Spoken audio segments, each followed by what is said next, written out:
penyampaian dari warga di tahun barusan 2023 ini ada permasalahan terkait dengan air yang saat ini dikonsumsi.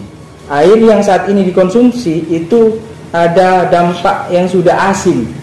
Di situ kita juga ambil sampel apa betul apa yang disampaikan warga itu memang benar adanya. Maka kita observasi langsung ke sana kemarin. Warga itu yang airnya rata asin.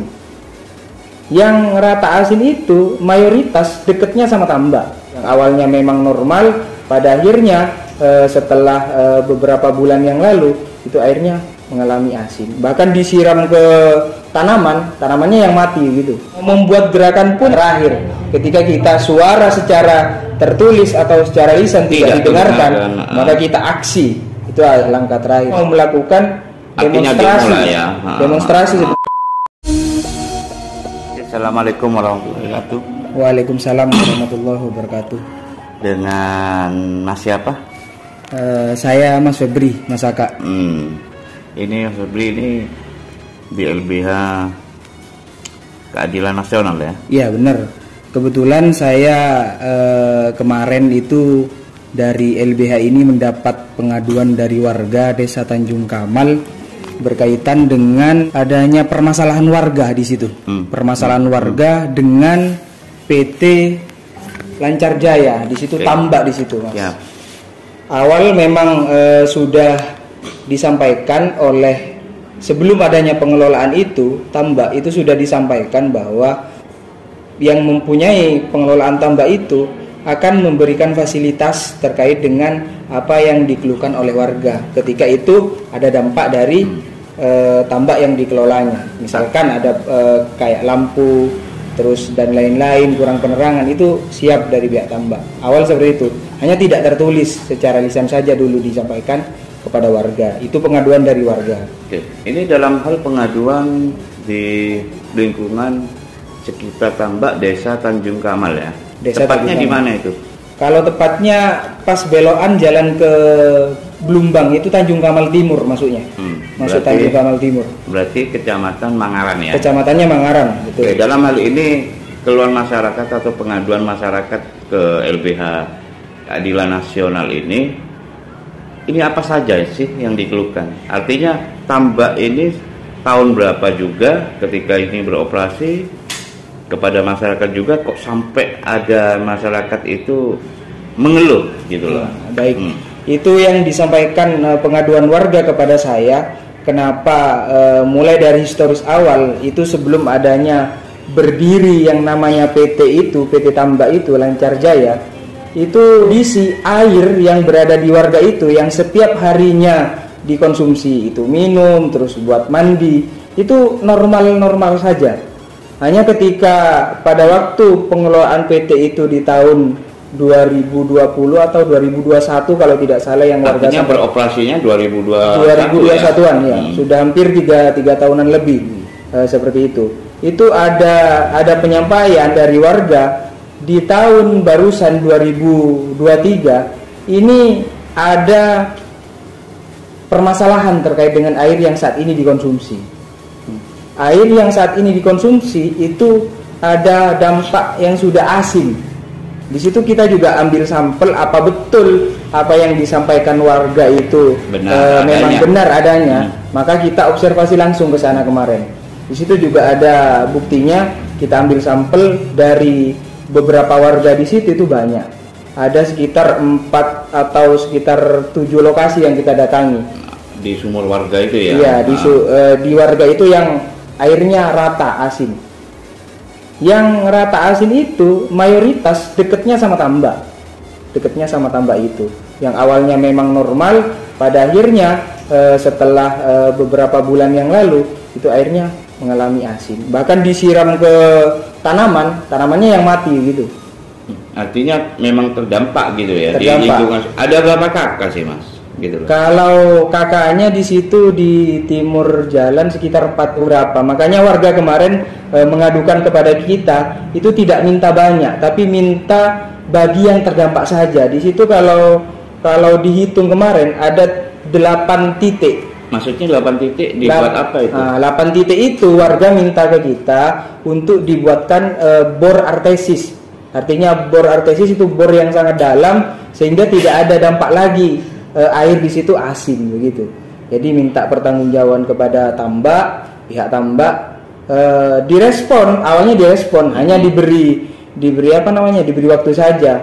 Sampai beberapa kali memberikan janji itu tidak pernah ditepati oleh pihak tambak. Sudah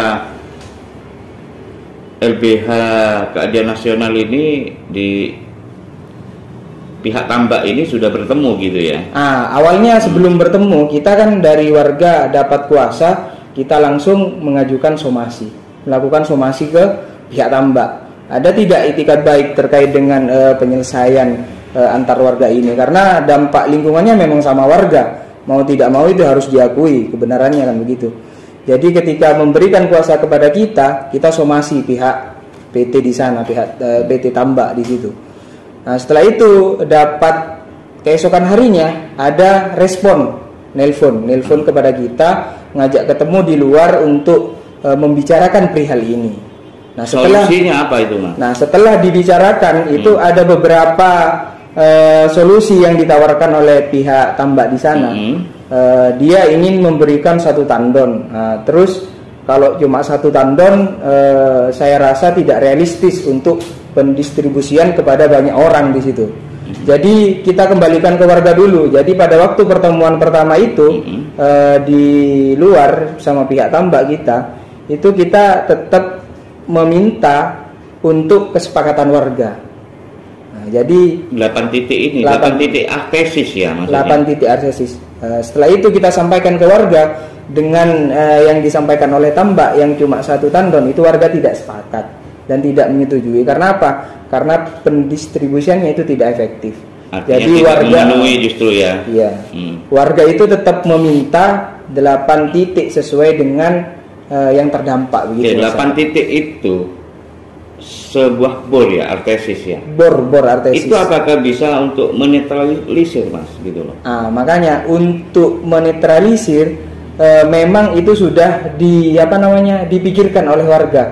Karena dulu pada waktu pengelolaan tambak di utara itu kan juga terkena dampak yang warga sekitar. Nah, di situ dibuatkan bor artesis yang memang kedalamannya cukup dalam, sekitar berapa meter, 10-an mungkin. Itu sudah tidak ada air asin lagi. Wah, artinya bisa mengantisipasi gitu. Bisa mengantisipasi. Sudah ada pengalaman gitu. Sudah ada pengalaman dari tambak yang utara, karena tambak yang utara kemarin juga berkontribusi terkait dengan permasalahan itu, dibuatkan bor artesis. Makanya warga di sekitar ini yang saat ini terdampak juga minta bor artesis itu untuk pendistribusian kepada warga setempat. Hanya tidak ada respon di situ. Oke lah, katakanlah tidak ada respon memang dari awal. Tahun 2021 sudah beroperasi rupanya ya. Nah, kemudian langkah apa yang akan diambil LBH Nasional? Kalau langkah dari kami di LBH ini selaku kuasanya, kemarin sudah secara baik-baik kepada pihak PT Lancar Jaya atau tambak di Tanjung Kamal itu memberikan somasi baik-baik untuk penyelesaian baik-baik. Itu memang ada respon, hanya menjanjikan juga beberapa kali, bahkan menjanjikan hari Senin, menjanjikan hari ini, hari itu, sampai per detik ini tidak pernah ada realisasi untuk penyelesaian begitu. Tidak ada kabar ya. Makanya kita akan mengusut tuntas terkait dengan PT Lancar Jaya itu yang beroperasi di Tanjung Kamal. Yang pertama akan kita lakukan hearing, betul tidak di PT itu ada izin terkait dengan AMDAL-nya ini. Analisis dampak lingkungan maksud saya, karena sepanjang ini warga bercerita tidak pernah di situ. Artinya secara tertulis di lingkungan itu sendiri ketika membuat usaha tambak itu ke lingkungan, apakah ada tanda tangan di masyarakat, Mas? Pengakuan warga nih. Kalau pengakuan warga selama ini tidak pernah ada tanda tangan dan lain sebagainya mengenai analisis dampak lingkungan, tidak pernah ada. Hanya dia pada waktu pengelolaan pertama sebelum dibangun tambak itu memang ada dari pemilik pengelola tambak itu menyampaikan bahwa kalau mengenai ada permasalahan sesuatu disampaikan baik-baik kepada pengelola, akan diselesaikan juga secara baik-baik seperti itu. Tapi pada kenyataannya per hari ini tidak ada respon yang baik malah dari pengelola. Artinya kan cuma secara lisan saja. Secara lisan, betul itu. Bahkan di sinyal juga amdalnya ini tidak ada izinnya toh tentunya. Lah ini gimana Mas gitu loh. Nah, makanya kita kan menduga seperti itu. Makanya kita sekarang itu melakukan hearing untuk mengundang kepala dinas lingkungan hidup sama kepala dinas kelautan dan perikanan dan juga DPRD yang Kabupaten Situbondo yang membidangi terkait dengan komisi ini, komisi terkait dengan lingkungan hidup, itu kita juga minta dihiring untuk dipertemukan di Bupati Situbondo. Artinya dibawa ke ranah-ranah dinas terkait juga di DPR juga ya? Iya benar. Sesuai dengan regulasinya kita hearing. Kalau memang di situ dirasa betul-betul tidak ada izin terkait dengan hal itu, maka kita juga akan bertindak secara hukum, baik itu perdata maupun pidana begitu. Artinya akan mengawal kasus ini sampai tuntas. Bagaimana yang pertama, masyarakat atau warga yang mengadukan ke kita itu paling tidak mempunyai dan memiliki rasa keadilan dari PT Lancar Jaya itu yang sangat kita prioritaskan. Oke, selain itu harapan apa yang menjadi keluhan warga Mas setelah itu? Kalau keluhan warga setelah itu ya sampai per detik ini masih air yang tidak normal itu yang masih menjadi kendala. Dia juga sampai punya inisiatif kalau memang dari pihak tambak tidak ada respon, biarlah kita buat sendiri. Jangan. Saya bilang jangan. Dari LBH kita bilang jangan. Artinya karena membuat gerakan gitu. Iya, mau membuat gerakan. Terus mau membuat gerakan pun ini akan yang terdampak ini akan berbarengan. Kemarin kita stop sebenarnya, dia mau melakukan demonstrasi sebenarnya ke ini. Hanya terkait dengan langkah itu adalah langkah terakhir. Ketika kita suara secara tertulis atau secara lisan tidak didengarkan, maka kita aksi. Itu adalah langkah terakhir sebenarnya. Oke. Seperti itu Mas Aka. Oke, makasih Mas Febri. Siap, sama-sama.